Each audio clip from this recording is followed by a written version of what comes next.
잠깐 기도하겠습니다. 자비로우신 우리 아버지 하나님, 참으로 감사합니다. 많고 많은 인생의 날들 가운데 하나님 먼저 찾아오셔서 우리에게 영생의 소망을 주시고 주님의 몸된 교회로 저희를 부르셔서 하나님의 일을 하며 또 사랑하는 사람들에게 복음을 전할 수 있는 새로운 한 해를 우리에게 허락해 주심에 너무나 감사합니다. 벌써 새해가 시작되고 보름이 지나가고 있습니다. 우리에게 주어진 시간들이 얼마나 될지는 알 수 없지만 주님께서 오시는 그날까지 복음을 전하며 또 주님의 일을 충성스럽게 하다가 주님 만날 수 있도록 도와주시기를 원합니다. 오늘 또 말씀으로 함께 교제 나누는 시간, 주님께서 말씀을 대언하는 자의 입술도 친히 주장하여 주시고 우리 듣는 형제 자매님들의 마음의 문도 열어주셔서 그 말씀이 우리의 마음과 또 삶을 변화시킬 수 있도록 도와주시기를 원합니다. 또 상주교회 주일 설교를 위해서 이동 중이신 담임 목사님 그 발걸음에도 함께하여 주시고 또 말씀으로 상주교회 형제자매님들도 하나님께 영광 돌리며 또 은혜 받는 시간 될 수 있기를 소망합니다. 오늘의 말씀의 시종을 오직 주 성령께만 의지합니다. 우리를 사랑하시는 예수 그리스도의 이름으로 감사하며 기도드렸습니다. 아멘. 창세기 12장을 찾겠습니다.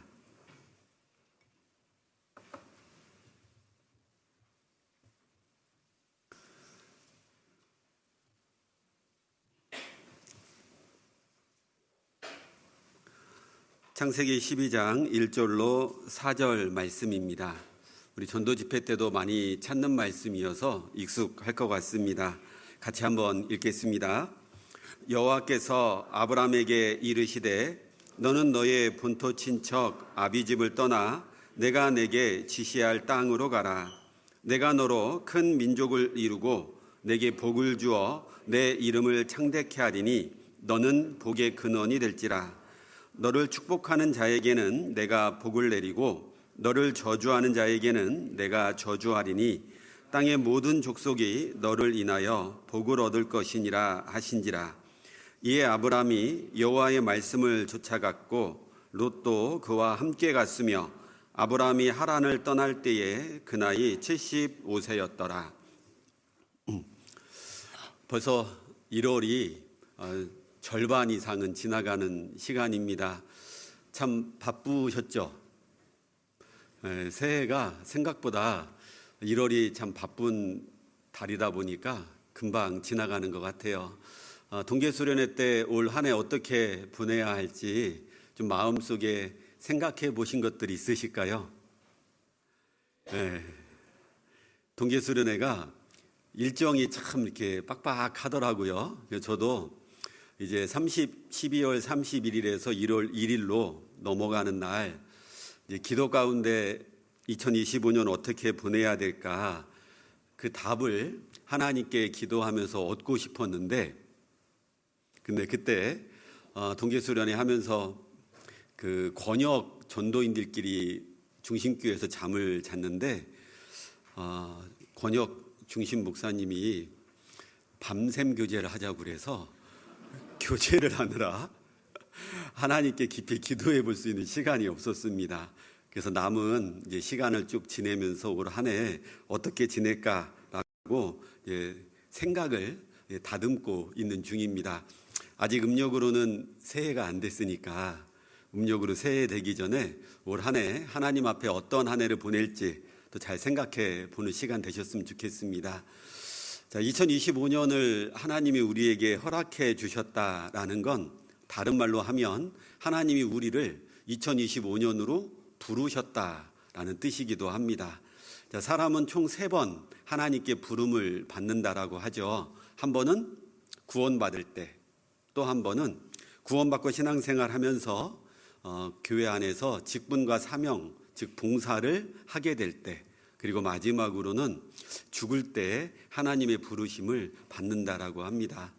근데 가만 보면 항상 하나님께서 먼저 우리를 찾아오시고 부르신다라는 거죠. 구원받을 때도 우리가 하나님을 먼저 찾지는 않았었잖아요. 항상 하나님이 먼저 우리를 찾아오셨고 불러주셨습니다. 성경을 봐도 에덴 동산에서 아담이 범죄한 후에 숨어 있잖아요. 그때에도 하나님은 아담아 내가 어디에 있느냐, 아담을 먼저 찾아오셨고 부르셨습니다. 아담뿐만 아니라 이 세상이 죄로 가득 차서 하나님이 물로 심판해야 할 때, 그 노아의 때에도 하나님이 먼저 노아를 찾아오셨고 불러서 방주를 만들라라는 사명을 주시잖아요. 다윗도 하나님이 이스라엘의 왕으로 세우기 위해서 먼저 하나님이 다윗을 찾아가셨고 부르셨습니다. 구약 성경의 수많은 선지자들, 또 예수님의 제자들도 자기들이 먼저 하나님을 찾는 것이 아니라 하나님이 먼저 찾아가셨던 거죠. 오늘 본문 말씀이 이제 하나님이 아브라함을 찾아서 부르시는 장면입니다. 그래서 올 한 해 하나님이 우리를 2025년으로 부르셨는데 아브라함에게 주신 하나님의 명령을 생각하면서 우리도 이런 마음으로 살았으면 좋겠다라고 결단할 때에 조금이라도 도움이 되었으면 싶어서 본문 말씀을 정했고, 오늘 말씀의 제목은 하나님이 아브라함에게 본토 친척 아비집을 떠나라, 그리고 내가 내게 지시할 땅으로 가라, 그리고 그 가나안 땅에 거하라 라고 말씀하시잖아요. 그래서 좀 기억하기 쉽게 떠나라, 가라, 거하라, 이 세 가지로 같이 좀 생각을 해보겠습니다. 1절 다시 한번 보겠습니다. 여호와께서 아브라함에게 이르시되 너는 너의 본토 친척 아비집을 떠나. 자, 하나님께서 아브라함에게 첫 번째로 요구하신 것은 떠나라라고 말씀하고 계십니다. 하나님은 아브라함을 찾아오신 이유가 있죠. 아브라함을 믿음의 조상으로 세워서 하나님을 증거하고 그 이스라엘을 통해서 구원의 역사를 이루기를 원하시는 거죠. 그런데 왜 하나님은 지금 잘 살고 있는 아브라함을 떠나라라고 말하고 계실까요? 이유가 있을 거잖아요. 지금 이 아브라함이 살고 있는 곳은 갈대아 우르라고 하는 지역입니다. 여호수아에 보면 아브라함의 아버지가 우상을 만드는 사람이라고 되어 있고요. 신명기에는 이 집안이 우상을 숭배하는 집안이라고 소개가 되어 있습니다. 그러니까 하나님은 악이 주와 함께 유하지 못하리라, 그 말씀처럼 우상을 숭배하고 있는 곳에서는 하나님이 함께 하실 수가 없잖아요. 그래서 아브라함에게 먼저 요구하시는 것이 떠나라라고 요구하고 계시는 거죠. 무엇으로부터 떠나라라고 말씀하셨냐면 본토 친척 아비집을 떠나라. 본토라는 것은 고향이라고 할 수 있을 거고, 이제 친척이라고 한다라면 우리도 좀 힘들고 어려울 때 그래도 이제 친척들이 나에게 도움을 주고 위로를 주기도 하잖아요. 또 아비집이라고 한다라면 부모님과 함께 살고 있는 그 가정을 떠나라라는 얘기입니다. 그러니까 이걸 정리해 보면 아브라함이 태어나서 지금까지 살아오면서 맺었던 관계들, 누리고 있던 모든 것들, 그런 것으로부터 하나님은 떠나라라고 말씀하고 계신다라는 거죠. 사실 우리가 지금 구미에 거하고는 있지만 갑자기 하나님께서 다른 곳으로 가라 하면 가는 게 쉬울까요, 어려울까요? 쉽지만은 않겠잖아요. 이제 전도인이 되고 나서 하나님께 받은 은혜 중에 하나라고 한다라면 떠나는 훈련을 많이 시켜주시는 것 같아요. 교회 안에서 한 교회에서 같이 신앙생활 하다가 때가 되면 하나님이 떠나라 라고 말씀하시잖아요. 그렇게 떠나는 훈련이 되다 보니까 이사를 할 때마다 이삿짐이 줄기 시작합니다. 자, 어떤 거는 이사를 할 때 되어서 이사 왔을 때 이렇게 싸놨던 것이 풀지도 않은 채로 그대로 있는 것도 발견하게 됩니다. 그러면 그것은 나에게 필요한 걸까요? 필요 없는 걸까요? 필요 없는 거였던 거죠. 그러니까 이사를 하다 보면 이삿짐이 점점 줄어들게 돼요. 그리고 그렇게 이사를 자주 하다 보면 정리라는 것을 하게 됩니다. 이곳에서의 삶을 정리하게 되고 이제 새롭게 만나야 될 곳에 대한 설레임으로 준비를 하기도 하죠. 때가 되어서 하나님이 우리를 천국으로 부르실 때 우리는 정말 미련 없이 후회 없이 떠날 수 있을까? 그리고 그 천국에 대해서 설레임으로 기대로 감사함으로 준비되어 있을까? 늘 이사할 때마다 이제 그런 생각을 해보는 것 같아요.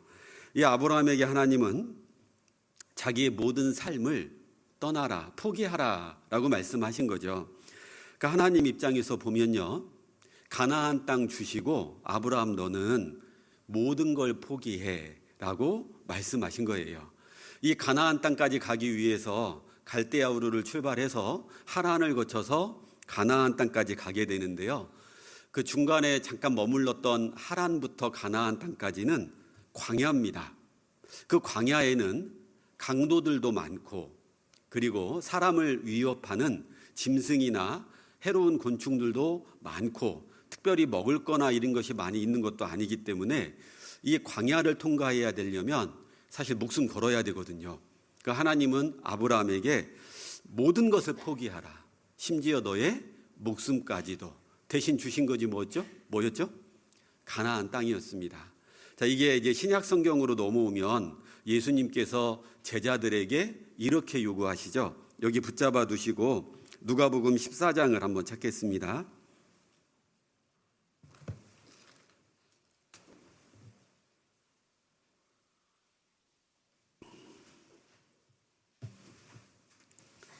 누가복음 14장 26절입니다.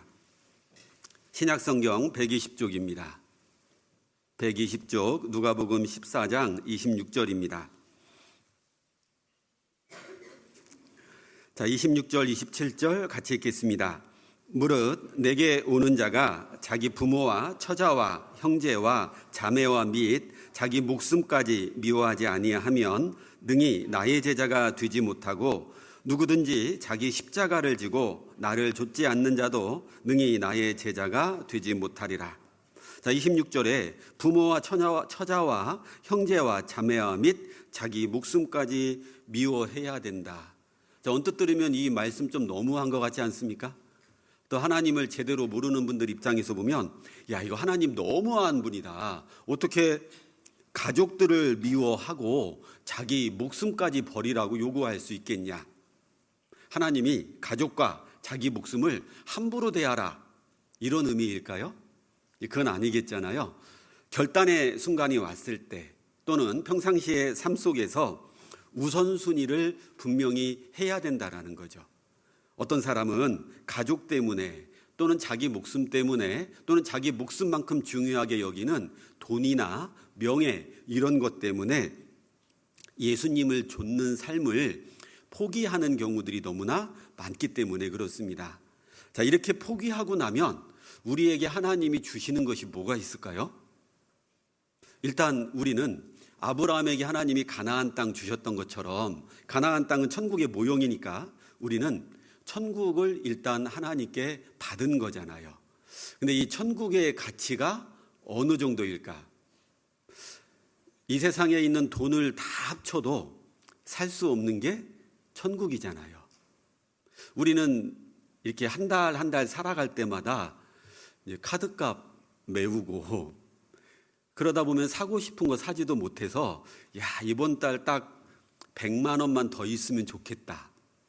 이런 생각 해본 적 있으세요? 없으세요? 다들 삶이 괜찮으신 거예요? 경제적으로?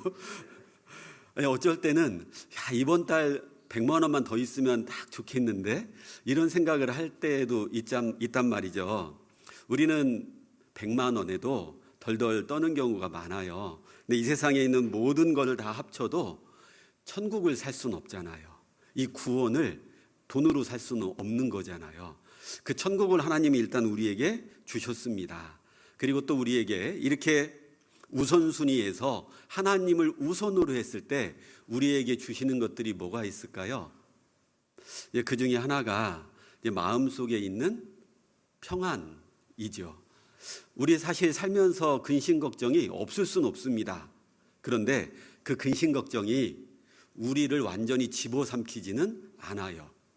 언제 우리에게 주신 평안이라는 것이 얼마나 큰지를 깨닫게 되냐면, 가까운 사람이 큰 어려움을 겪을 때, 또는 죽음이라고 하는 것이, 갑작스러운 죽음이 내가 아는 사람에게 찾아왔을 때, 정말 작년 연말에 안타까운 사고가 있었잖아요. 무주 공항에서 참사가 있었습니다. 그 중에 이렇게 돌아가신 분의 사연들을 보면 5살짜리 아이 하나 남기고 부모가 다 돌아가신 거예요. 또 그런 사연도 있는가 하면 이런 사연도 있더라고요. 그 자녀가 부모님을 효도관광 보내려고 그 부모님을 어렵게 효도관광을 보내드렸는데, 그것이 이제 사실은 죽음으로 가는 여행이었던 거죠. 자, 그 자녀가 마음에 얼마나 두고두고 힘들까요? 나는 부모님에게 효도하려고 관광 보냈는데 그것이 부모님을 죽음으로 몰고 갔잖아요. 아마 살아가는 동안 계속해서 그 죄책감이라는 것이 그 자녀들의 마음을 따라가진 않을까요? 자, 우리는 살다 보면 이런 일뿐만 아니라 너무나 많은 일들을 보게 될 때가 있습니다. 그런 걸 볼 때마다 그리스도인이 받은 이 평안이라고 하는 것이 너무 감사한 거죠. 잠깐의 근심, 잠깐의 고난, 이런 건 있을지라도 그것이 나를 완전히 집어삼켜서 폐인처럼 만들진 않잖아요. 우린 다시 말씀을 듣고 교제하고 봉사하는 가운데 희망을 찾게 됩니다. 그리고 하나님께서 해결해 주실 거라고 하는 그 믿음 속에서 내가 해야 될 일을 다시 하게 됩니다. 이런 평안은 구원받지 않은 사람들의 삶 속에서는 찾아보기 어렵거든요. 그래서 전도 집회 때 가끔, 이제 지금은 잘 인용하진 않는데, 예전에 그 행복전도사 최윤희 씨에 대한 기사를 전도 집회 때 보여드리는 적이 있습니다. 그분은 아파도 웃어라, 할 수 있으면 웃어라, 인생은 행복한 거다, 그렇게 평상시에 강의를 하러 다녔고, 많은 사람들에게 행복이란 어려움 속에서 피어나는 거다, 이런 강의도 많이 했지만 결국 자기가 앓고 있는 8가지 정도의 그 합병증, 병의 고통을 이기지 못하고 남편과 자살로 인생을 마감합니다. 그녀가 살아있는 동안 자살은 절대 하면 안 된다, 이렇게 말을 했지만 결국 그 문제가 자기 것이 되었을 때 마음의 평안은 사라졌고, 그 죽음으로 그 고통에서 벗어나려고 하는 어리석은 선택을 하게 된다는 거죠. 근데 우리는 포기함으로 인해서, 우선순위를 하나님께 둠으로 내가 누릴 수 있는 많은 것들을 포기함으로 인해서 하나님께 얻는 것들이 분명히 있다라는 거예요. 그리고는 그 힘으로 인해서 살아가고 있다라는 거죠. 하나님은 아브라함 입장에서 하나님의 말씀을 들었을 때 사실 자신의 모든 걸 포기하라라는 그런 말, 죽으라는 말과 똑같은 거죠. 그런데 아브라함이 이렇게 떠남으로 인해서 얻었던 유익들이 몇 가지 있습니다. 그중 첫 번째는 하나님만 온전히 의지하게 되었다라는 거예요. 사실 우리도 하나님만 의지하면서 살아가고 싶잖아요. 그런데 신앙생활 하다 보면 그렇게 안 될 때가 참 너무나 많습니다. 머리로는 알고 말씀으로도 들으니까 하나님만 의지하고 살아야 되겠지만, 뭔가 좀 어려움이 생기면 제일 먼저 떠오르는 게 하나님이 아니라, 이건 내가 해결할 수 있나? 내가 가지고 있는 돈이나 능력이나 내가 인맥을 맺었던 사람들을 동원해서 이 문제를 해결해 보려고 먼저 떠올리진 않는가, 한번 생각해 볼 만하죠. 우리는 가진 것이 너무 많기 때문에 온전히 하나님을 의지하기가 어려울 때가 많습니다. 신약 성경에 보면 정말 영생을 얻기 위해서, 천국 가고 싶어서 예수님을 찾아왔던 젊은 관원이 있었습니다. 예수님이 그 관원에게 말씀하시죠. 너 천국 가고 싶다라면 계명을 다 지켜라. 놀랍게도 이 젊은 관원이 예수님 저거 다 지켰는데요. 이 율법, 예수님께서 지키라고 하는 계명이 행동으로 뿐만 아니라 마음까지도 온전하게 지켜야 되는데 오해했던 거죠. 그럼에도 이 젊은 관원이 대단한 건 행동으로는 어찌됐건 자기 양심 가운데 계명을 다 지켰다라는 거잖아요. 대단한 사람인 겁니다. 예수님은 그에게 너의 가진 모든 재산을 팔아서 가난한 사람들에게 나눠주고 나를 좇으라. 예수님이 실제로 그 사람에게 전 재산 다 처분하라. 우리에게도 전 재산 다 처분하면 천국 보내줄게. 그런 뜻이 아니잖아요. 정말 천국 가고 싶어? 그럼 네가 돈보다도 영생을 얻는 거를 더 크게 여기는지 한번 너의 마음을 저울질해봐. 근데 그 젊은 관원은 부자인 고로 근심하며 떠나니라. 그리고 더 이상 성경에 등장하지 않습니다. 천국 가고는 싶었으나 돈보다는 그 마음의 갈망이 약했던 거죠. 이 젊은 관원은 실상 자기 재물을 의지하면서 살아가는 사람이었습니다. 그러니 모든 소유를 팔아서 나를 좇으라 말할 때 그럴 수가 없겠는 거예요. 인간적인 계산을 해보니 내가 모든 재산을 처분하고 저 예수를 따라다니다가는 거지 되겠다. 뭐 먹고 살지? 우리는 뭔가 가진 게 너무 많기 때문에 하나님을 온전히 바라보기도 의지하기도 어려울 수 있다는 거예요. 근데 하나님을 의지하잖아요. 그러면 놀라운 기적이 일어나요. 자, 사도행전 3장입니다.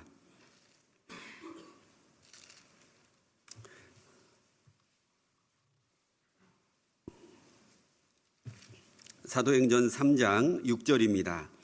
신약성경 191쪽입니다. 사도행전 3장 6절.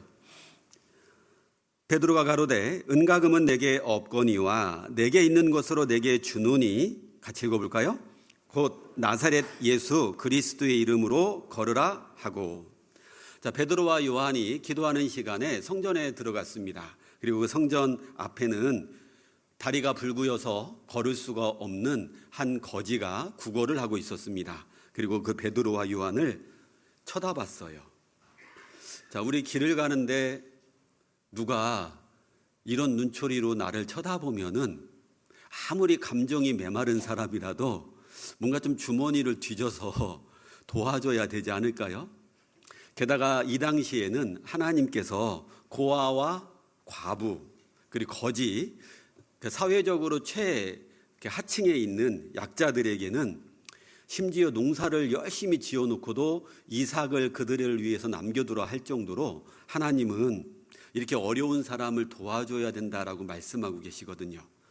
자, 베드로와 요한에게 뭔가 돈이라도 얻어볼 요량으로 이 사람은 베드로와 요한을 쳐다봤습니다. 게다가 성전으로 들어가는 사람이니까 얼마나 마음이 좋겠어요. 하나님 앞에 나아가는 길이니까 분명히 마음도 좋을 거야.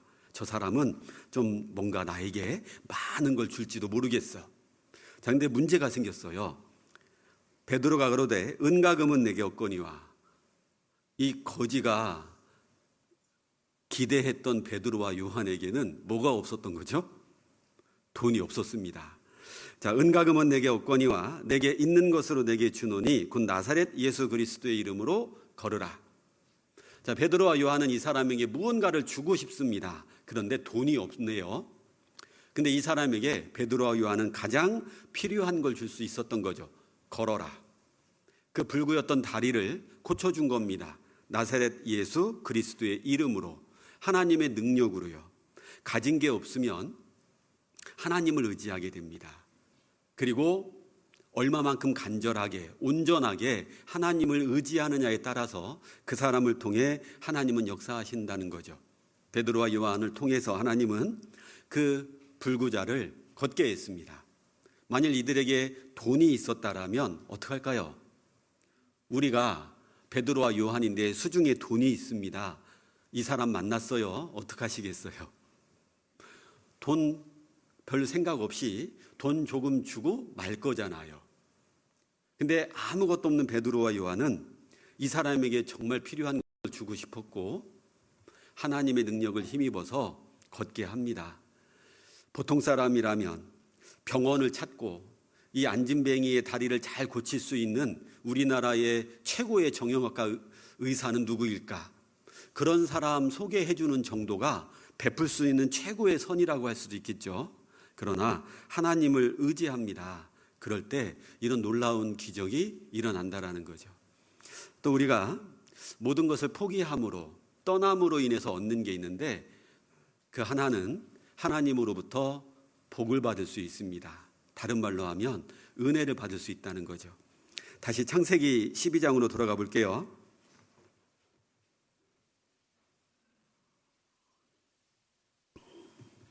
창세기 12장 2절입니다. 내가 너로 큰 민족을 이루고 내게 복을 주어 내 이름을 창대케 하리니 너는 복의 근원이 될지라.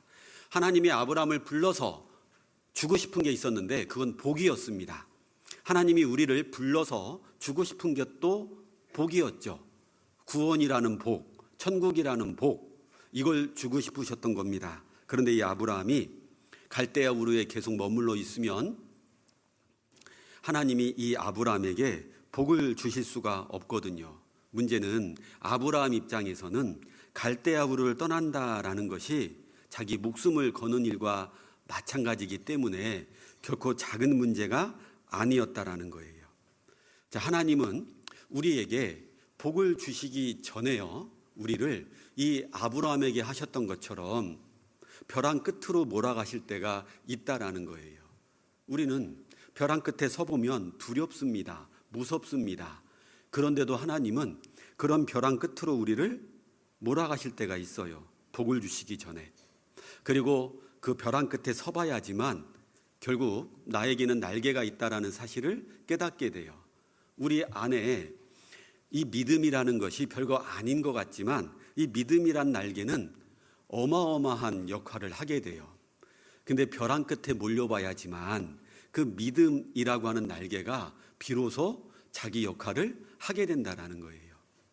자, 이 믿음이 별거 아닌 것 같아요. 그런데 예수님의 십자가를 믿냐 안 믿냐로 인해서 영원한 시간을 결정해 버리잖아요. 이 믿음이라는 것이 별거 아닌 것 같은데 한 사람의 믿음이 한 나라를 이겨버리기도 합니다. 히브리서 찾아볼게요. 11장입니다.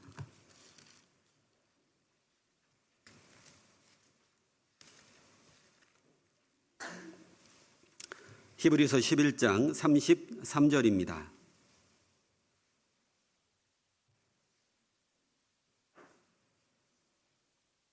저희가 믿음으로 나라들을 이기기도 하며 의를 행하기도 하며 약속을 받기도 하며 사자들의 입을 막기도 하며 불의 세력을 멸하기도 하며 칼날을 피하기도 하며 연약한 가운데서 강하게 되기도 하며 전쟁에 용맹되어 이방 사람들의 진을 물리치기도 하며. 믿음을 가진 한 사람이 이런 엄청난 일을 한다라는 거죠. 믿음은 엄청난 힘이 있습니다. 그런데 이거는 평상시에는 우리 안에서 잘 나타나지 않는다라는 거예요. 위험하고 두렵지만 날개가 있음을 깨달을 때 그 사람은 벼랑 끝에서 추락하는 것이 아니라 하늘 위로 날아오르게 됩니다. 근데 똑같이 벼랑 끝에 서도 추락하는 사람이 있는가 하면 날아오르는 사람도 있을 거잖아요. 그 차이가 바로 이 믿음이라는 거예요. 그래서 마태복음 8장에 보면 중풍병자를 고치신 예수님이 가버나움에 가셨을 때 백부장이 오죠. 그리고 그 예수님에게 자기의 종 중에 하나가 지금 죽을 병에 걸렸다, 좀 낫게 해달라라고 요청을 합니다. 자, 그 당시 백부장이라면 이탈리아의 군대 장관이잖아요. 자기 밑에 죽으라면 불 속에도 뛰어들 수 있는 군인이 100명이 있는 사람입니다. 그리고 로마의 군대는 그 당시에 최고였잖아요. 그러니 이 백부장의 권위, 권세 이런 것들은 어마어마한 겁니다. 그런데 자기가 사랑하는 종이 죽게 생겼고 그런 권세를 가진 자기의 힘으로 그 종의 목숨을 살리지를 못하죠. 결국 예수님께 나아옵니다. 그 예수님께서 그래 가자, 너네 집 어디냐 이렇게 말씀하실 때 이 백부장이 얘기하죠.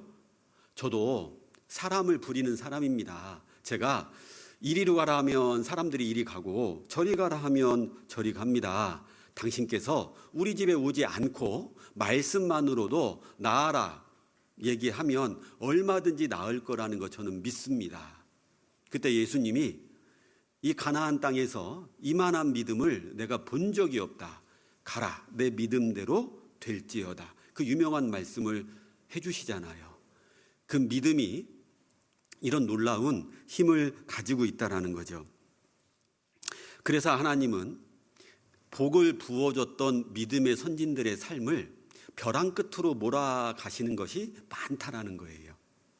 일단 이 아브라함도 벼랑 끝에 여러 번 몰려봤거든요. 그 중에 하나는 자기 아내가 더 이상 자녀를 생산할 수 없는 경수가 끊어진 상태, 그 자기 나이 또한 자녀를 만들 수 없는 이제 100세를 앞두고 있는 그 나이든 노인이 되었을 때 신체적인 벼랑 끝에서도 하나님은 너 100세에 아들 낳을 거야. 그 아브라함에게 하나님은 너는 이런 신체적인 벼랑 끝에 몰려봤지만 너에게 믿음이 있어. 아들을 100세에 낳을 수 있는 얼마든지 그런 믿음이 있다. 아브라함이 그렇게 몰려본 뒤에 결국 믿음대로, 자기 믿음대로 하나님께서 인정해 주셨잖아요. 아브라함은 그 믿음이 있었다고요. 요셉도 믿음 벼랑 끝까지 몰려본 적이 있잖아요. 일단 형들에게 인신매매로 팔려버렸잖아요. 그리고 노예로 한 번도 가본 적이 없는 낯선 땅에 가서 노예로 삽니다. 그러다가 누명을 쓰고 감옥에 가죠. 그 누명이 뭐였죠? 강간미수범이잖아요. 그 감옥에서도요, 여러 가지 형벌, 그러니까 죄질들이 있는데 사람 취급받기 어려운 그 죄가 성과 관련된 것들이거든요. 그런데 이 요셉은 외국인인데다가 강간미수범, 그것도 자기 주인의 아내를 범하려다가 잡혀 들어온 최악의 상황입니다. 감옥까지 몰려 들어갔어요. 근데 그 벼랑 끝에서도 요셉은 하나님을 원망하지 않고 하나님을 향한 믿음을 가지고 있었고, 결국 하나님이 주신 복이 뭐였죠?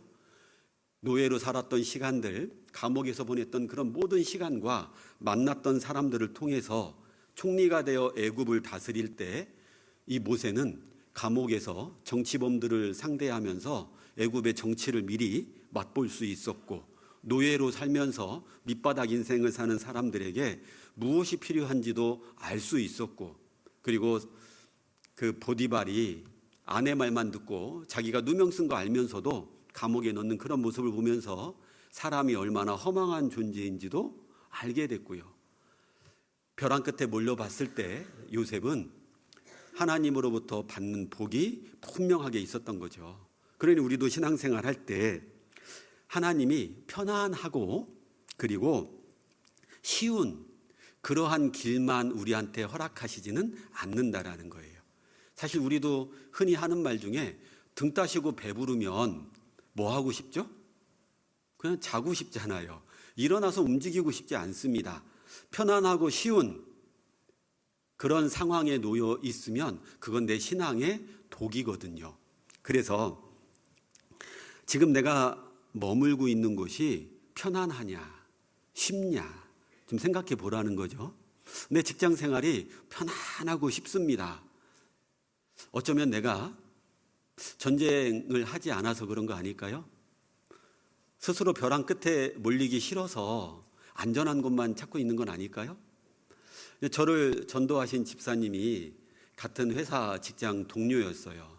제가 원래는 이제 입사를 하고 난 뒤에 창원 사업장으로 가기로 되어 있었는데 갑자기 진주 밑에 있는 사천 사업장으로 발령이 났어요.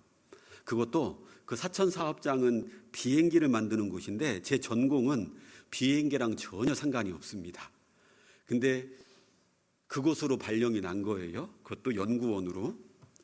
비행기를 아무것도 모르는데요. 이제 우리도 비행기 하면 야, 그 무거운 게 어떻게 뜨지? 이런 생각 들지 않으세요? 저도 그런 생각이었거든요. 야, 저 수백 킬로짜리가 어떻게 하늘을 날까? 그런 지극히 상식적인 생각만 하고 있었던 사람이 그 비행기 만드는 사업장으로 발령이 났고 부서 배치를 받았는데 제 직속 상관이 구원받은 형제님이셨던 거예요. 그리고 이제 신입사원이니까 얼마나 긴장하고 있겠어요. 근데 이제 그분이 커피 한잔 하자고 그래서 등나무 밑에서 이렇게 커피를 마시면서 그분이 저한테 그랬거든요. 김영구원, 이 바닥에 지나가는 개미가 참 신기하지 않아? 개미가 뭐가 신기해요? 구원도 안 받은 사람한테. 근데 신입사원이잖아요. 직장생활 잘해야 되잖아요. 아, 파트장님 정말 신기합니다. 그러자 이제 그 나뭇잎을 만지작 하시면서 이 나뭇잎도 이게 얼마나 신기하냐고. 그게 뭐가 신기해요? 구원 안 받았을 때는 그런 거 하나도 안 신기하잖아요. 근데도 어떻게 해요? 그분이 내 직속 상관인데요. 정말 신기합니다. 그랬더니 요새 신입사원이라서 연수 끝나고 시간도 많을 텐데 성경 한번 배워보러 갈래? 그러신 거예요. 그래서 이제 교회 가자고 했으면 제가 안 따라갔을 건데, 왜냐하면 대학생 때 친구 따라 교회 갔는데 이거는 미쳤다. 해필이면 제가 간 데가 좀 이상한 곳이었나 봐요. 30분 내내 박수 치면서 울면서 찬송을 부르는 곳이었거든요. 그래서 여기 미친 곳이다. 교회에 대한 인식이 너무 안 좋았거든요. 근데 교회 가자라는 말이 아니라 성경을 배워보자라고 얘기를 하신 거예요. 그때 제 마음이 어땠냐면, 이제 친구 동기들하고 연수가 끝나고 술 한잔하러 나가는 길에 기독교 서점에 들려서 32,000원을 주고 성경을 샀거든요. 그리고 이제 술 취한 상태로 기숙사에 들어와가지고 창세기 딱 1장까지 읽었어요. 그리고 이해가 안 된다 하고 덮어버렸거든요. 그러니까 마음속에 성경을 좀 배워보고 싶다라는 마음은 조금 있었던 거예요. 그래서 성경 배워보자고 하니 좋죠. 그래서 알겠습니다 하고 성경을 이제 배우러 갔습니다. 그리고 그렇게 성경을 이렇게 배우러 갔을 때 저는 너무 신기했어요. 그냥 착하게 살아라. 그리고 누가 오리를 같이 걸어가자고 하면 십리를 같이 걸어가져라. 오른밤을 맞으면 왼밤을 대라. 제가 속으로 생각했거든요. 호구 아니야? 아니, 한 대 맞았으면 나도 때려줘야지. 무언 오른밤 맞았다고 왼밤을 대줘? 이런 생각을 했었는데 성경에는 그런 도덕책이 아니라는 것도 알게 되었고 하나님이 살아계신 것도 알게 되었습니다. 그리고 이제 구원을 받고 회사에서 구원받은 형제님들하고 같이 점심때 만나서 밥을 먹고 이제 산책을 하면서 교제를 하게 돼요. 자, 그러다 보니까 회사의 소문이 금방 났겠죠. 쟤는 저 무슨 과장하고 같은 교회 다닌다 라고 소문이 금방 난 거예요. 자, 그 당시에 이제 저를 전도한 집사님이 어느 정도였냐면 이분이 식판을 두고 식탁에 딱 앉으면 거기에 먼저 앉아 있었던 사람들이 다 일어나서 가버려요. 하나님 얘기한다고, 듣기 싫다고. 그러니까 이제 같이 밥 먹는 건 누구밖에 없을까요? 저밖에 없는 거예요. 그러니까 소문이 날래야 날 수밖에 없잖아요. 자, 그러니 이제 그 형제님하고 때로는요, 많은 건 아니고 아주 가끔 같이 다니기 싫다. 이런 마음이 살짝 올라오기도 했습니다. 그런데 그렇게 시도 때도 없이 말씀을 전했던 그분과 지혜롭게 말씀을 전해야지 하면서 했던 저와의 차이점이 있었어요. 뭐였냐면 시간이 좀 지나고 저를 통해서 구원받은 직장 동료는 없었어요. 말씀을 듣긴 들었지만 구원까지 이어지지는 못했어요. 그런데 전도인이 되고 몇 년 뒤 그 교회를 방문했을 때 직장 동료가 앉아 있는 거예요. 그리고 그분이 저한테 자기 기억하냐라고 물어보더라고요. 솔직히 기억하죠. 왜냐하면 제가 저 사람은 절대 구원 못 받을 거야 이랬거든요. 근데 그 사람이 구원받아서 그 자리에 앉아 있는 겁니다. 그때 비로소 차이점을 알게 됐던 거예요.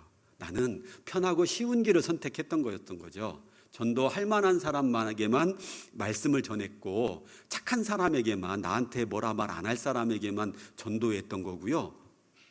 하나님 말씀에 따라서 때를 얻든지 못 얻든지 항상 힘쓰라 그러지는 않았다라는 거예요.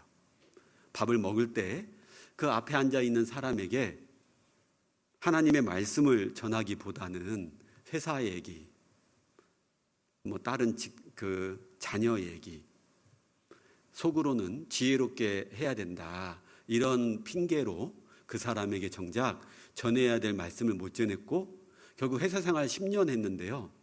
제가 전도인 된다라는 생각은 해본 적이 없으니 근데 갑자기 회사를 그만둬야 하잖아요. 그 사람들에게 나는 더 이상 복음 전할 기회가 거의 없는 거나 마찬가지잖아요.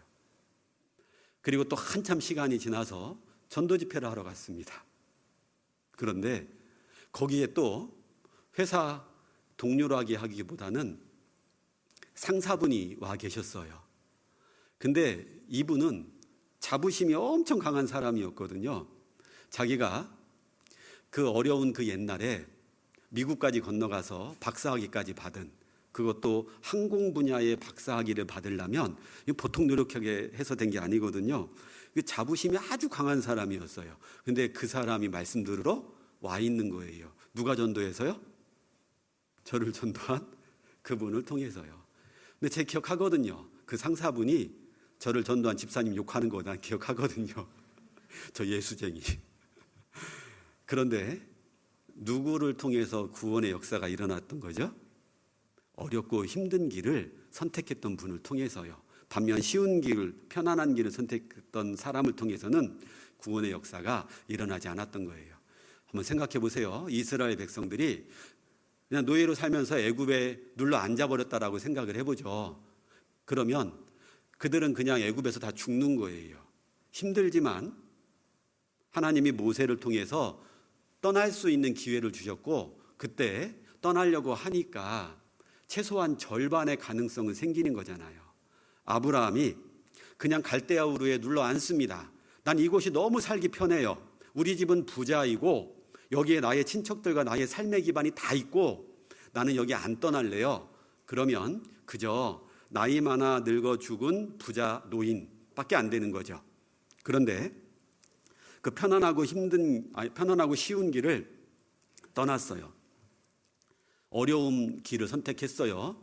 결과 아브라함은 열국의 아버지, 믿음의 조상이 되잖아요. 우리는 떠날 때 최소한 절반의 가능성이 생긴다라는 생각을 할 필요가 있다라는 거예요. 근데 지금 이렇게 가만히 이 생활에 안주하고 있으면 아무런 변화가 없다라는 거죠. 또 이 말씀 오해해서 그래 떠나자 구미교회 이러시면 안 되는 거예요. 내가 안주하려고 하는 마음, 편안하게 살려고 하는 그런 마음, 구원받기 전에 가지고 있었던 잘못된 습관들, 성경에선 그걸 구습이라고 하죠. 그런 것에서 떠나야 한다라는 거예요. 그리고 하나님은 우리가 이렇게 떠날 때 믿음의 세계 안에서는 100% 우리에게 복으로 갚아주신다라는 거예요. 때로는 내가 떠나는 결단 잘 못하니까 타의에 의해서 또는 하나님의 뜻에 따라서 떠나게 될 때도 있어요. 다니엘과 세 친구는 이스라엘 땅 떠나고 싶었겠습니까? 근데 전쟁이 났고 포로로 잡혀서 바벨론 땅으로 잡혀가 버립니다. 자기 의지랑 상관없이 떠났어요.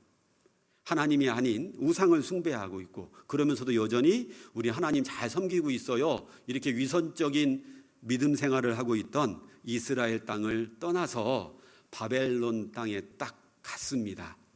타의에 의해서 떠난 거죠. 근데 그곳에서 다니엘과 세 명의 친구는 이방인 왕에게조차 전도했잖아요. 다니엘의 하나님이 진짜 신이다. 그리고 포로로 잡혀왔던 수많은 이스라엘 백성들에게 희망을 주는 사람이잖아요. 저 사람이 우리의 동족이다. 하나님을 저렇게 철저하게 믿고도 이 세상에서 그 당시 바벨론은 세계 최강대국이니까 그 강대국의 총리 넘버 2로 살아가고 있다. 우리도 믿음으로 살자. 비록 노예로 잡혀왔지만 하나님이 여전히 우리와 함께하고 계신다. 떠날 때 우리는 하나님으로부터 받는 복이 있고요. 다른 사람에게도 선한 영향력을 끼칠 수 있다는 거예요. 현대그룹을 일군 정주영 회장, 제가 요새 그 옛날 60년대, 70년대 현재로서는 삼성이나 LG, 현대 이런 대기업을 일군 분들이 이제 60년대에 어떻게 이제 처음 그 회사를 일구는 일을 시작하셨는지 그 책을 잠깐 읽고 있거든요. 이 정주영 회장이 6남 2녀의 집안의 장남으로 태어납니다. 자, 그러면 여러분들이 부모님이라면 이 장남에게 뭐 시키실래요? 생각을. 자, 이제 그 살기 힘든 시절, 그러니 너는 장남이다. 네가 동생들을 위해서 희생해야 된다. 네가 열심히 일해야 된다. 자, 전쟁이 끝났고 지금 먹고 살기 힘든데 뭐라도 먹고 살려면 농사 지어야 돼. 주영아, 땅을 일궈라. 너 정말 열심히 농사 지어야 된다. 근데 정주영 회장은 그렇게 해가지고는 우리 식구 배부르게 먹고 살지 못할 것 같더라는 거예요. 그래서 총 4번의 가출을 합니다. 아버지는 자꾸 농사꾼 만들려고 하니까 도망간 거예요. 총 4번의 가출을 감행한 결과 이 정주영 회장이 결국 현대그룹의 시초가 되는 회사를 세우게 돼요. 제가 있는 마산이 삼성을 일군 이병철 회장이 처음으로 쌀 장사를 시작한 동네예요. 제가 이제 그 책을 이렇게 읽다가 저희 아버지도 쌀 장사를 하셨거든요. 근데 한 분은 삼성을 일구셨고 저희 아버지는 그 예술 활동을 하셨죠. 그림을 좋아하셨어요.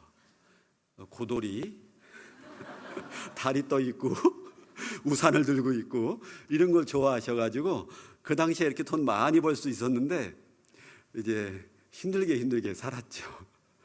자, 보면요, 그런 분들의 특징이 뭐냐면 떠났다라는 거예요. 그리고 힘들어 보이지만 벼랑 끝으로 자기를 몰았고 거기에서 날개를 찾은 거죠. 우리도요, 신앙생활 할 때 벼랑 끝에 서보면, 편안한 걸 포기해 보면 이 믿음이란 날개가 얼마나 대단한 힘이 있는지를 비로소 깨닫게 됩니다. 언뜻 보면 저 형제님, 저 자매님 구원 받은 건 맞을까 싶다가도요, 누가 하나님 욕하면 그런 분도 그 사람한테 따지거든요. 너 하나님 욕하지 마. 하나님이 얼마나 좋은 분인데. 우리는요, 떠날 때 복을 받을 수 있다는 생각을 해야 합니다. 또 세 번째로, 떠날 때 우리는 과거로부터 벗어날 수 있습니다. 아브라함은 갈대아 우루 우상 숭배의 집안에서 우상을 만들어 파는 그 아버지예요. 그러니까 자기도 가업을 이을 가능성이 많았잖아요. 근데 떠나니까 그 우상 숭배하고는 발을 끊어버리게 된 거잖아요. 믿음의 조상이 되려면 하나님은 그 갈대아 우루 과거랑 단절해야만 했거든요. 제가 이제 구원받고 제일 부러운 분들이 누구냐면 어려서부터 교회 학교 나와서 말씀 듣고 구원받고 신앙생활 하시는 분들이에요. 그러니까 어려서부터 교회 학교를 나왔으니 제가 경험한 죄를 거의 경험 못했을 거잖아요. 근데 저는 25세 구원을 받아서 어느 정도 세상이 주는 죄의 달콤한 맛을 다 보고 구원받았거든요. 단적으로요, 제가 이제 회사에 들어갔는데 그때 당시 저의 월급의 개념은 다음 달 월급이 나오기 전까지 다 쓰는 것. 그게 제 월급의 개념이었어요. 면허증보다 자동차가 먼저 나왔거든요. 그러니까 대충 아시겠죠? 그러니 그 죄의 달콤한 맛 있죠. 그게 구원받은 이후에도 문득문득 떠오르는 거예요. 떠오르기만 하면 다행인데 그리울 때가 있는 거죠. 그 순간 주는 그 죄의 달콤함. 그러니까 차라리 이거를 맛보지 않았다라면 그 유혹은 최소한 없는 거잖아요. 그래서 교회 학교에서 쭉 성장한 분들을 저는 참 개인적으로 부러워합니다. 그럴 순 없지만 만약 시간을 거꾸로 돌린다라면 몇 살 때로 돌아갈까? 할 수만 있으면 최대한 어렸을 때로 돌아가고 싶지만 그래도 최소한 고등학교 졸업했을 때로 돌아가고 싶은 거예요. 온갖 죄를 대학 가서 지었거든요. 물론 군대를 한번 더 가야 된다는 끔찍한 일이 기다리고 있어도 최소한 그때로만 돌아갈 수 있으면 얼마나 좋을까. 자, 우리는요, 구원받기 전 경험했던 것들, 그리고 가지고 있었던 나쁜 습관들이 있습니다. 그중에 우리가 이 언어에 잘못된 습관들이 있거든요. 구원받은 지 수십 년이 지났는데도 이 시가 입에 딱 이렇게 박혀 있는 분이 있어요. 그러니까 여차하면 그 말이 나오는 거예요. 그래서 제가 있는 자리에서도 그 말을 했다가 아이고 이렇게 할 정도면, 가족과 같이 있을 때, 구원받지 않은 사람과 같이 있을 때에는 이 말을 얼마나 많이 자주 할까요? 신앙생활을 하나님은 달리기 시합, 경주에 비유해서 말씀하시죠. 달리기 할 때는 옷이 최대한 가벼워야만 합니다. 그런데 옷이 무겁습니다. 그러면 우리는 제대로 달리기도 어렵습니다. 그 나를 제대로 달리기 어렵게 만드는, 나를 발목을 붙잡고 있는 게 하나님은 잘못된 습관이라고 말씀하고 있거든요. 자, 히브리서 12장 1절입니다. 마침 히브리서 펴고 계시죠? 12장 1절.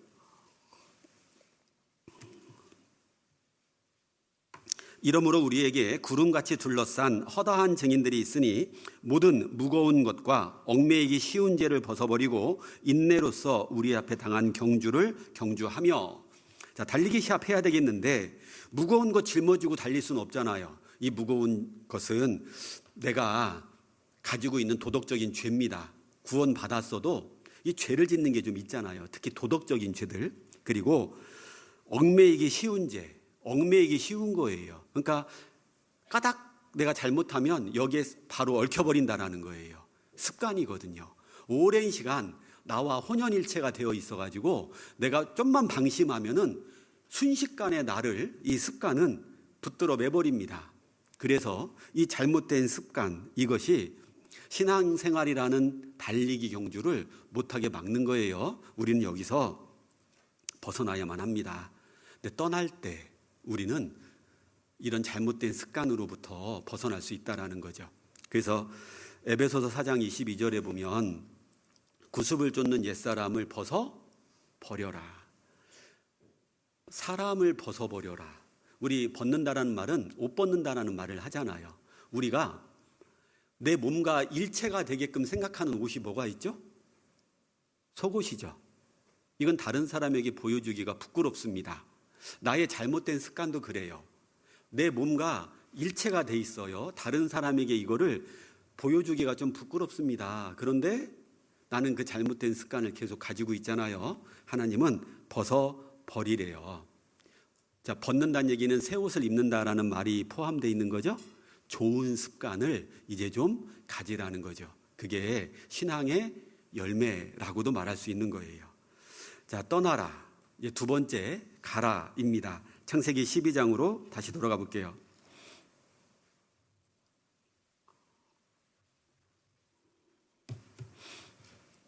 창세기 12장 1절입니다. 여호와께서 아브라함에게 이르시되 너는 너의 본토 친척 아비 집을 떠나. 자, 떠나라고 말씀하시고 내가 내게 지시할 땅으로 가라. 그 다음에는 가라라고 말씀하십니다. 왜 가라라고 얘기하실까요? 떠나긴 했지만요, 목적지로 가지 않고 저기 좀 너무 미련이 남는데, 아까운데 이러면서 그 주변을, 떠난 그 주변을 계속 배회하고 있을 수도 있거든요. 그러면 떠난 의미가 아무것도 없잖아요. 누가복음의 17장 32절에 롯의 처를 생각하라. 롯의 아내는 소돔성을 떠나긴 했지만 그녀는 여전히 마음이 소돔성에 있었습니다. 가야 할 곳은 못 갔어요. 그러니까 뒤돌아봤고 소금기둥이 돼버리잖아요.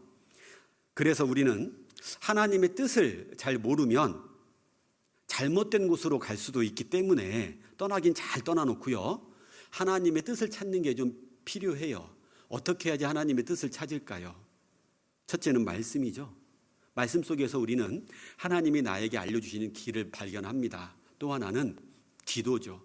기도했을 때 내 양심 가운데 하나님께서 그 가야 할 곳을 알려주십니다. 또 떠나야 하는 건 알지만 자기 고집 때문에 엉뚱한 곳으로 가는 사람이 있어요. 대표적인 사람이 요나였잖아요. 하나님이 니느웨로 가. 알긴 알아요. 그런데 싫어요. 딴 데로 가잖아요. 그것처럼 어떤 사람은 떠나야 되는 건 알지만, 가야 할 것도 알지만 자기 고집 때문에 엉뚱한 곳으로 가는 사람이 있으니까, 그래서 우리는 말씀을 가까이 하고 기도해야 합니다. 여러분, 기도 생활 잘 되세요? 제가 이제 올해 저희 교회의 목표를 기본에 충실하자로 했어요. 기본에 충실하자. 말씀, 기도, 교제, 전도, 봉사이죠. 자, 기본에 충실하자. 우리 처음 구원받고 나서 기도 하나만 생각해 볼게요. 기도 어떤 자세로 하셨습니까? 아침에 일어나서 무릎 꿇고 두 손 모으고 눈 감고, 잠자기 전에도 무릎 꿇고 두 손 모으고 눈 감고 하나님 앞에 기도하지 않았습니까? 근데 언제부턴가 하나님, 오늘은 좀 피곤하네요. 제가 누워서 할게요. 아시잖아요, 하나님. 근데 365일 내내 피곤해요. 365일 내내 누워서 기도합니다. 어느샌가 그게 나에게 익숙해져 버렸어요. 말씀 구원받고 나서는 그래, 올해 일독은 해야 돼. 이런 마음으로 말씀을 읽고 간증도 하고 했는데 언제부턴가 묵상이 더 중요하지. 그래서 우리가 성경 중에 제일 많이 읽는 성경이 뭐예요? 창세기와 마태복음이잖아요. 이거는 해년마다 읽잖아요. 그리고 출애굽이란 산을 못 넘을 때가 참 많아요. 가까스로 넘었는데 레위기, 민수기, 신명기라는 강을 못 건너요. 빠져가지고 못 헤어나와요. 그러다 이제 하계 수양이 되죠. 그래, 수양에 갔다 와서 우리 최소한 수양에 가서는 성경 읽고 무릎 꿇고 기도하잖아요. 그죠? 거기서조차도 그렇게 안 한다라고 하면 이거 좀 문제 있는 건데. 그리고 이제 갔다 와서 하반기는 좋은 마음으로 다시 읽어야지 했지만 전도 집회 한두 번 지나고 나면 이왕 베린 몸 내년부터 잘하자. 그래가지고 그게 나도 모르게 몇 년이 돼버릴 수 있는 거잖아요. 우리 기본에 충실할 필요가 있는 겁니다. 기도 생활 특히요. 우린 정말 이 기도 생활에 있어서 하나님 앞에 정말 내 기도를 하나님이 듣고 계신다, 확신을 갖고 기도하시나요? 내 마음 중심 속에 있는 것을 진짜 하나님께 나는 말하고 있는지, 아니면 나도 모르게 입에 외워져 있는, 달달달달 외워져 있는 그거를 말하고 있는 건 아닌지 잘 생각해 볼 필요가 있겠죠. 하나님의 뜻은 떠나서 지시할 곳으로 가라라는 거예요. 우리는 어디로 가야 될까요? 구원받아야 할 영혼이 있는 곳으로 가야 합니다. 형제자매님들이 모여 있는 곳으로 가야 되죠. 하나님이 역사하시는 곳에 가야 합니다. 나를 필요로 하는 곳에 가야 하는 거죠. 그런데 갈 때 한 가지 반드시 생각해야 될 게 있어요. 갈대아 우르에서 아브라함 가족이 출발했지만 하란에서 머물러요. 그 기간이 계산을 정확하게 해볼 수는 없지만 성경학자들이 말하기를 대략 15년 정도라고 얘기를 해요. 자, 그러면 창세기 12장 4절 끝에 아브라함이 하란을 떠날 때가 75세라고 돼 있잖아요. 그러면 갈대아 우르를 떠날 때는 60세였단 얘기예요. 무려 15년을 하란에서 머무르게 됩니다. 그리고 그 하란에서 아버지 데라가 죽자 거기서 아브라함이 가나안 땅으로 출발합니다. 자, 이 하란은 갈대아 우르 입장에서 보면 그나마 갈대아 우르권, 이제 우리는 지방이라서 그러는데 서울은 역세권 이런 말이 있잖아요. 지하철역에 가까이 집이 있는 것, 역세권. 그 집값 엄청 비싸잖아요. 수도권 이런 말을 하죠.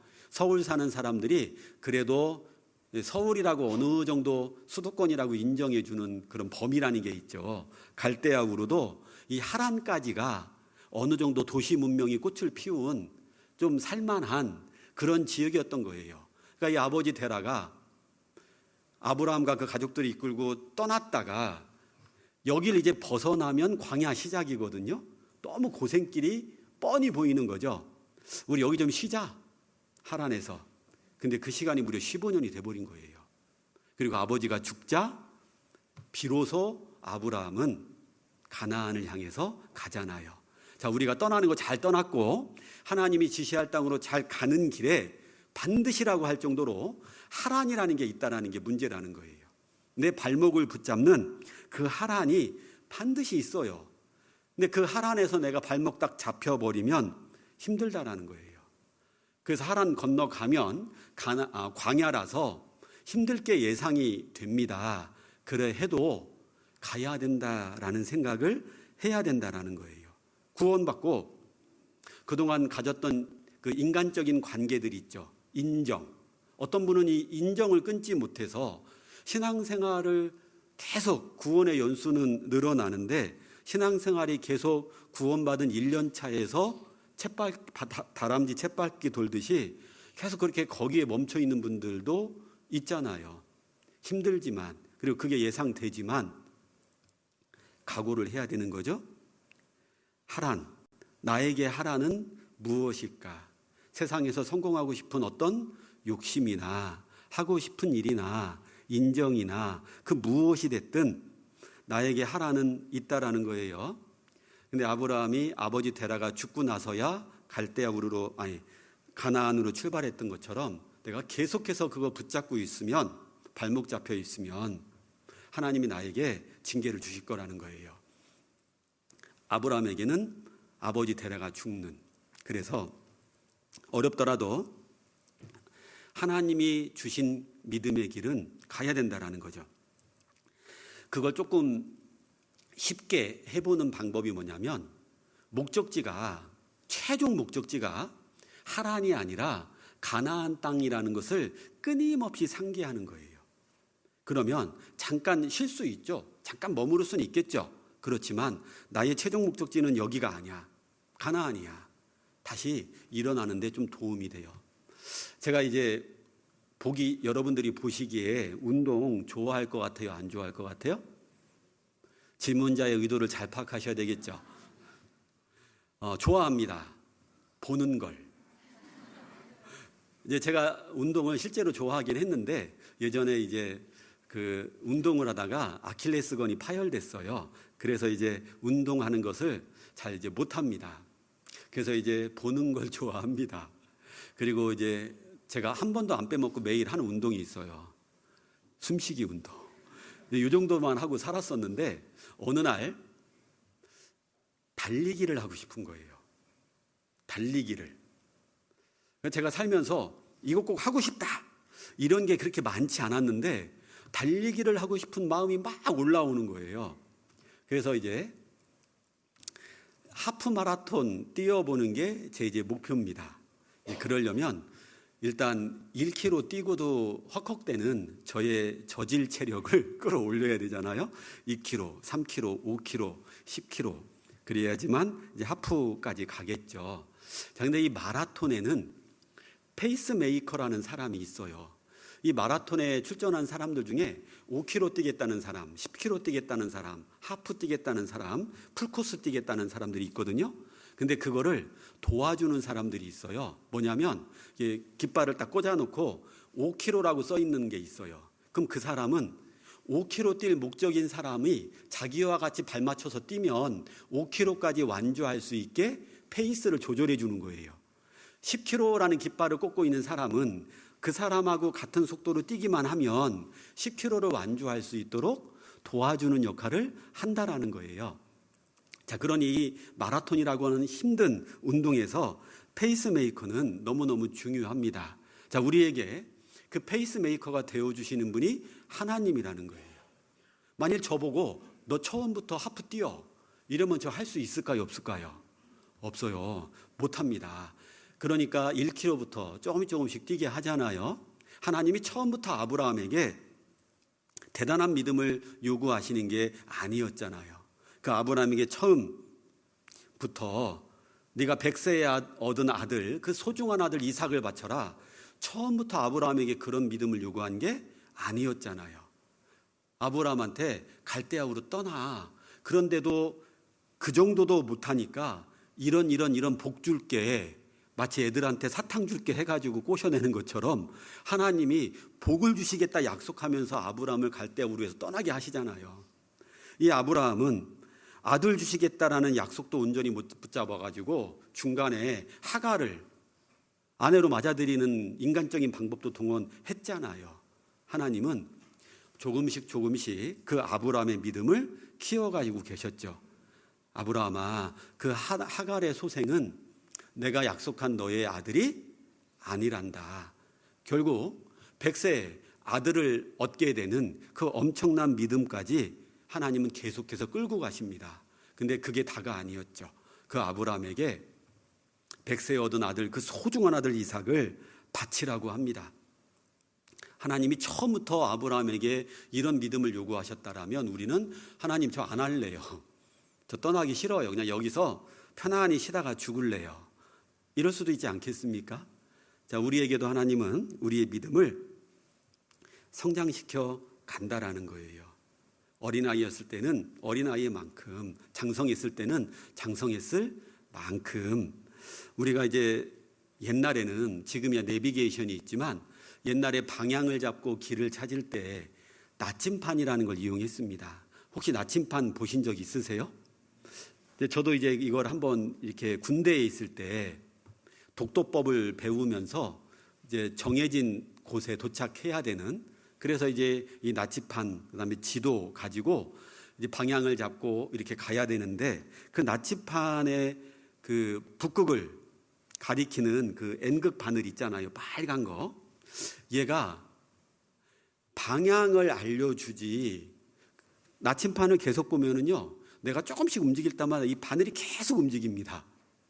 그러니까 방향은 알려주지만 정확한 곳을 찍어주지는 못하는 거예요. 근데 계속 움직이지만 그거 이렇게 보면서 계속 가다 보면은 목적지에 도착하잖아요. 아브라함의 믿음도 그랬다라는 거죠. 계속 흔들렸습니다. 그러나 페이스메이커 하나님이 계시니까 결국은 하나님이 원하는 믿음의 조상으로 이끌어 가시잖아요. 우리의 믿음도 마찬가지라는 거죠. 우리 완전하지 않습니다.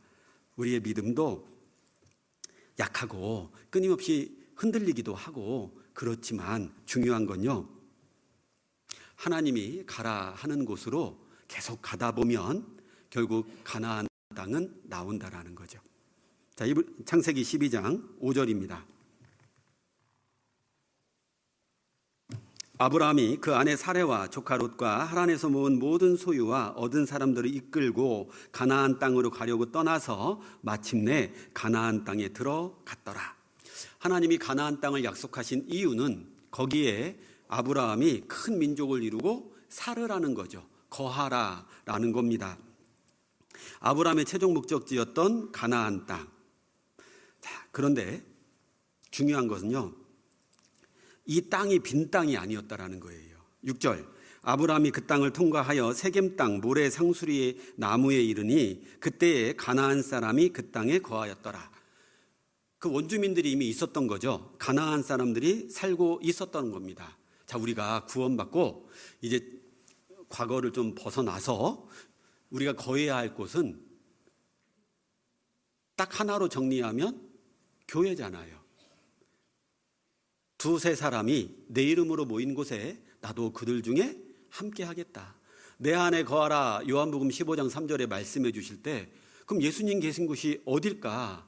두세 사람이 예수님 이름으로 모인 곳, 그곳에 계신다고 했으니 내가 거해야 할 곳은 교회입니다.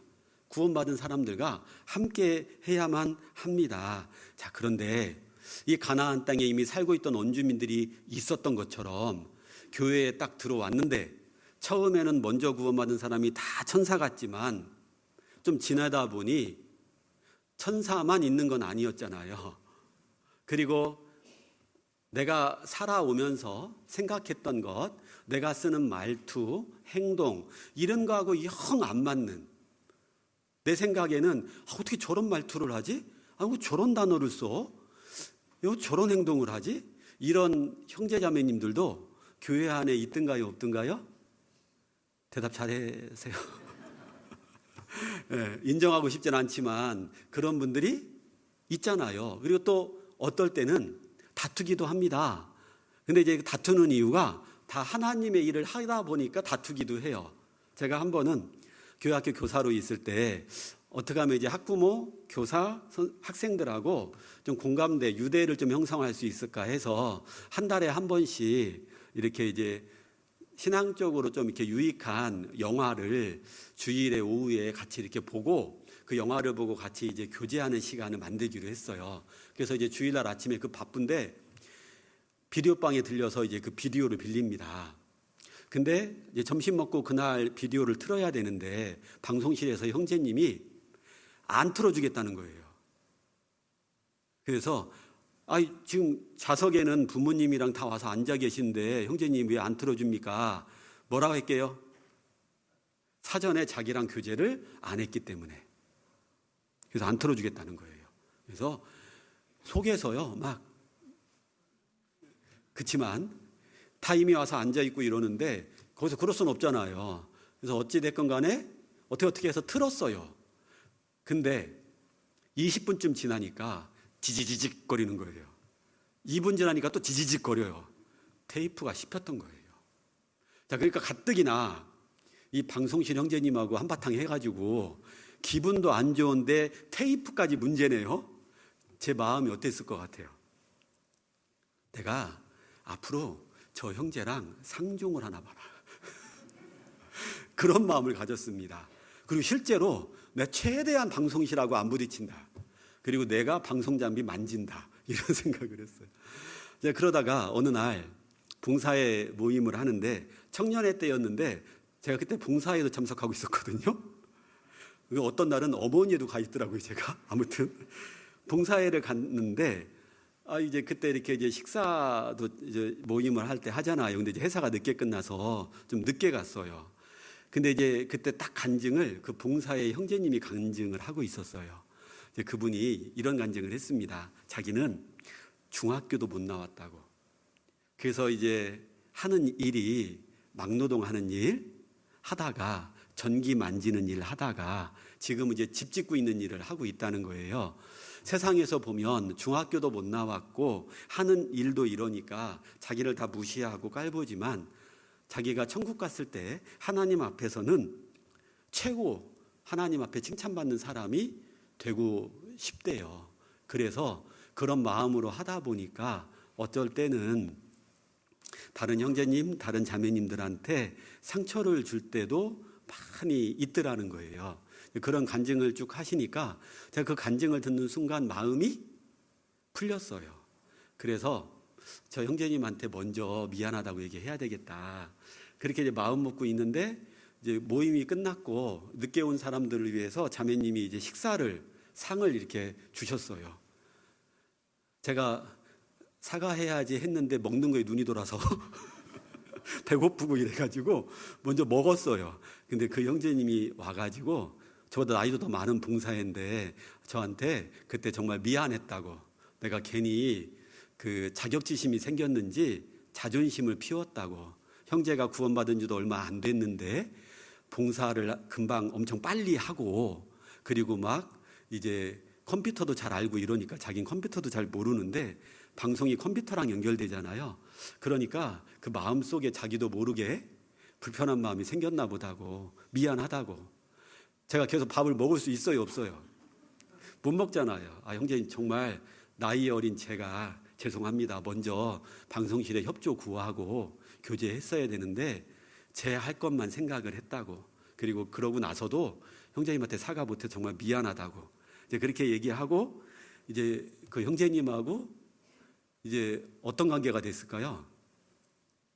이제 그 형제님이 그 이후로 괜히 저한테 커피 갖다 줘요.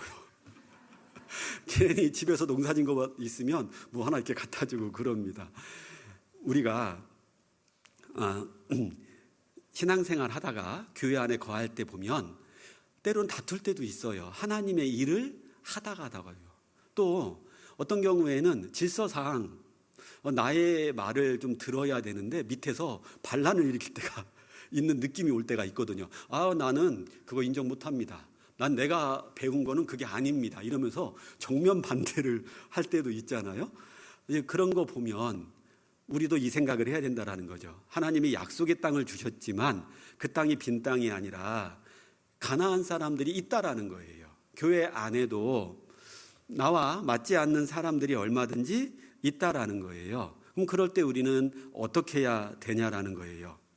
그런 어려움이 있을 거라는 걸 알고 각오를 단단히 해야 합니다. 아브라함은 들어갔더니 가나안 사람들이 살고 있네요. 어떻게 해야 될까요? 하나님 이거 너무한 거 아니에요? 나 다 버리고 왔는데 빈 땅이 아니라 이미 살고 있는 사람이 있네요. 난 저들하고 싸울 수 없어요. 그러다 죽으면 어떡하라고요? 그리고 딴 땅으로 가요? 자, 우리가 구원받고 교회 안에 거해야 합니다. 들어왔는데 마음에 안 드는 사람이 있어요. 또 봉사하기가 내가 원치 않는 봉사를 하라고 합니다. 그런 일들이 있을 수 있잖아요. 그래서 이 아브라함은 가나안 땅에 들어와서 가나안 족속들을 봤을 때 했던 일이 있어요.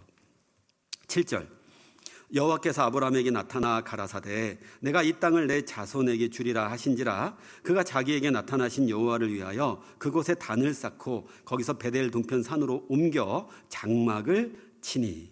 자, 두 가지를 했죠.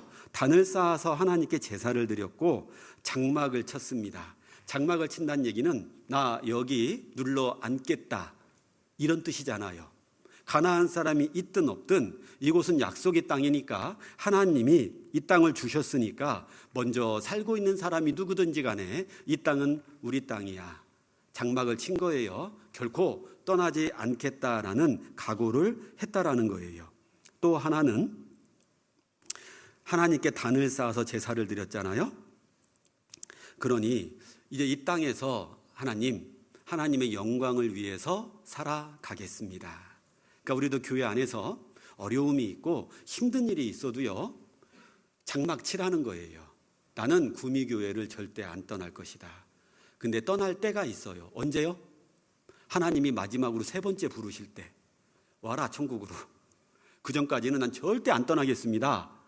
그런 마음으로 각오로 신앙생활 하셔야 된다는 거죠. 또 하나는 단을 쌓듯이 저 하나님의 영광을 위해서 살겠습니다 라는 게 확고해야 돼요. 그래서 하나님의 영광을 위해서라면 내가 자존심을 꺾는 게 하나님의 영광을 위해서 맞는 거라면 꺾어야죠. 제가 그때 방송실 형제님하고 그렇게 됐을 때 제가 꺾었어야죠. 하나님의 영광을 생각했다라면. 근데 저는 제 육신의 자존심을 선택했잖아요. 그래서 교회 안에서 하나님의 영광을 위해서 그리고 나는 이곳을 절대 떠나지 않겠다라는 각오를 하시는 게 필요합니다. 자, 이 아브라함이 그렇게 해놓고 흉년이 드니까 애굽 땅으로 가버렸잖아요. 그곳에서 자기 아내를 바로 왕에게 빼앗겼죠. 다행히 하나님이 막아주셔서 다시 아내를 찾을 수 있었는데 이 아브라함이 마땅히 거해야 할 곳 가나안 땅에 거하지 않았을 때 잃어버린 게 몇 가지 있어요. 첫째는 시간입니다. 하나님을 떠났던 그 시간은 다시 돌아오지 않는 시간이잖아요. 두 번째로는요, 그 바로 왕에게 그리고 자기 아내를 누이로 하고 속였던 그 사실을 알고 있는 사람들에게는 이 아브라함이 전도할 수 있을까요? 하나님에 대해서 말할 수 있을까요? 믿음의 간증을 할 수 있을까요? 부끄러운데요. 그런 귀한 간증의 시간도 잃어버린 거예요. 그리고 자기 몸에서 낳은 아들 이스마엘도 잃어버린 거잖아요. 자기 아버지도 하란에서 죽잖아요. 아버지도 잃어버렸습니다. 자기 조카 롯도 잃어버린 거였잖아요. 잠깐 애굽에 갔다 왔을 뿐인데 이 롯은 세상이 딱 마음속에 들어와 버렸잖아요. 몸은 다시 가나안 땅으로 왔지만 그 롯의 마음에서 애굽을 빼앗을 수는 없었던 거죠.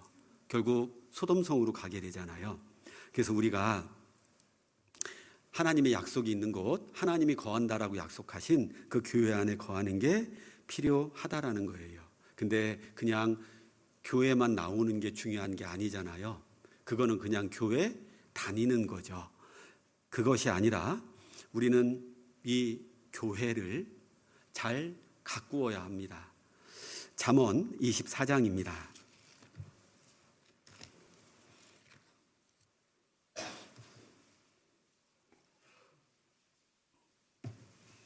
잠언 24장 30절입니다. 내가 증왕에 게으른 자의 밭과 지혜 없는 자의 포도원을 지나며 본즉 가시덤불이 퍼졌으며 거친 풀이 지면에 덮였고 돌담이 무너졌기로 내가 보고 생각이 깊었고 내가 보고 훈계를 받았었노라. 내가 좀 더 자자 좀 더 졸자 손을 모으고 좀 더 눕자 하니 내 빈궁이 강도같이 오며 내 곤핍이 군사같이 이르리라. 잠언 기자는 길을 걷다가 길 옆에 있는 밭을 하나 봤습니다. 여기는 포도원이에요. 약이 거의 없었던 그 옛날에는 이 최상급의 포도주는 약으로 쓰이는 거였거든요. 지금도 이 좋은 포도주는 위장을 다스리는 약으로도 쓰이잖아요. 자, 그 포도원은 그러기 때문에 사람들에게 많은 유익을 줄 수 있는 밭이었는데 가시덤불이 퍼졌고 거친 풀이 지면에 덮였고 돌담이 무너져 버린 거예요. 그러니까 이 사람이 그걸 보고 생각한 거죠. 왜 이 귀중한 포도원이 이런 상태가 됐을까? 시작은 뭐였을까요? 풀 한 폭이 처음 났을 때 이 밭주인이 귀찮은데 내일 할까? 그 다음날 되니까 풀의 속성이 그러잖아요.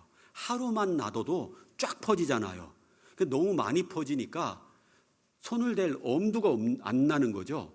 결국 포도를 만들 수 있는 그러한 포도원을, 사람들에게 유익을 줄 수 있는 그 포도원을 그냥 거친 풀밭으로 만들어 버렸고 나중엔 돌담이 다 무너져 버렸습니다. 이 돌담은 포도원을 하는 작은 여우를 못 들어오게 막는 그런 역할을 하는 건데 그런 것도 다 무너져 버린 거예요. 원인은 좀 더 자자 좀 더 자자 좀 더 졸자 손을 모으고 좀 더 눕자. 엄청나게 게으른 게 아니었어요. 조금만 더 눕자, 조금만 더 자자 이랬다라는 거죠. 우리식으로 치면 좀만 더 쉬었다가 전도하지, 좀만 더 있다가 성경 읽지, 좀 더 있다가 봉사하지 뭐 이런 거라는 거예요. 그 좀 더가 엄청난 결과를 만들어냈다라는 거죠. 그러니 부지런해야 됩니다. 우리 구미교회를 정말 부지런하게 우리는 가꾸어야 돼요. 많은 사람들에게 유익하고 그리고 약이 될 수 있는 이 하나님의 복음을 전하는 우리 교회를 우리는 좀 더 졸자가 아니라 좀 더 움직이자, 좀 더 찾아가자, 좀 더 전화하자, 좀 더 전하자 이런 식으로 좀 더 해가지고요. 이 밭에서 포도가 많이 열리는, 그것도 최상급의 포도가 열리는 포도원을 만들어 가야 될 거예요. 그걸 아이들이 부르는 야곱의 축복이라는 CCM 노래에 보면 너는 축복의 통로 이렇게 표현하거든요. 우리는 하나님이 아브라함을 불러냈잖아요. 축복의 통로가 되라는 거거든요. 너를 통해서 예수님이 오실 것이고 그 예수님이 통해서 모든 사람이 다 구원의 복을 받을 것이다. 너는 그 축복의 통로가 되는 사람들이다. 우리 또한 그런 축복의 통로가 되어야 할 거예요. 제가 이제 마지막으로 노래를 한 곡 불러드리고 싶으나 부르는 순간 앞에 있는 말씀에 감동이 다 사라질 것 같아서 가사를 읊어드릴 거예요. 근데 이 가사가 우리가 잘 알고 있는 노래입니다. 근데 저는 이거 개인적으로 찬송가에 넣어야 될 거라고 생각을 해요. 가사를 읽어드릴게요. 먼 옛날 어느 별에서 내가 세상에 나올 때 사랑을 주고 오라는 작은 음성 하나 들었지. 사랑을 할 때만 피는 꽃 백만송이 피어오라는 진실한 사랑을 할 때만 피어나는 사랑의 장미. 아시죠, 이 노래? 네. 자, 이제 이게 왜 찬송가에 버금가는 노래인지를 알려드릴게요. 2절은 이렇습니다. 이제 1절 가사부터 볼게요. 먼 옛날 어느 별에서 내가 세상에 나올 때, 내가 이 땅에 태어날 때, 나는 이 땅에 왜 태어난 걸까? 그 존재의 목적을 이분은 고민한 겁니다. 그리고 결론이 나왔어요. 돈도 아니고 명예도 아니고 결국은 사랑이었구나.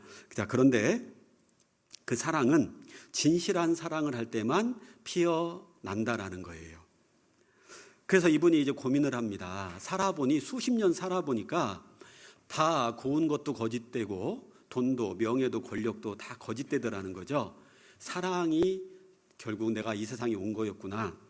진실한 사랑은 뭔가 고민 많이 해봤어요. 괴로운 눈물을 흘렸네. 그래서 어떤 사람하고 그 사랑을 나누면 진실한 사랑, 나의 이 마음을 채울 수 있을까? 그런데 괴로운 눈물 많이 흘렸네. 헤어져간 사람 많았던 너무나 슬픈 세상이었기에 진정한 사랑을 줄 것 같은 그 사람도 이 세상에서 이별이 있더라는 거예요. 많은 눈물을 흘렸고 많이 괴로웠다라는 거죠. 수많은 세월이 흐른 뒤 자기의 생명까지 모두 다 준 비처럼 호련히 나타난 그런 사랑 나는 알았네. 드디어 예수님을 만난 거예요.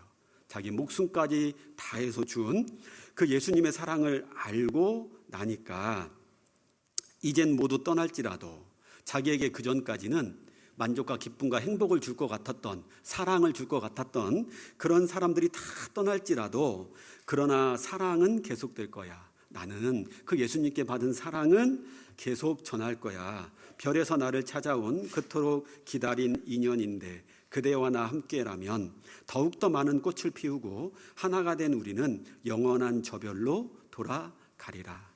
그리고 주님과 함께 한다라면 나는 더 많은 꽃을 피울 것이다. 진실한 사랑을 할 때만 그 꽃이 핀다라고 그랬잖아요. 진실한 사랑은 예수님의 사랑이죠.